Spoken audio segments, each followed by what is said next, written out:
భాయిజాన్ దొరికింది. ఆగు జావీద్.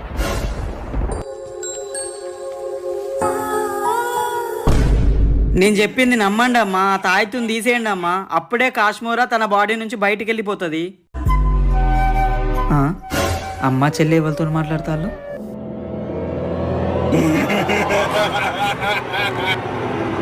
ఆ రక్తాన్ని మనం తాకాలంటే ఈ మంత్రించిన కొబ్బరికాయ నీళ్లు ఆ రక్తం మీద పడాలి. అప్పుడే ఈ భూమి మీదకి ఆ రక్తం పైకొస్తుంది. సరే భాయిజాన్.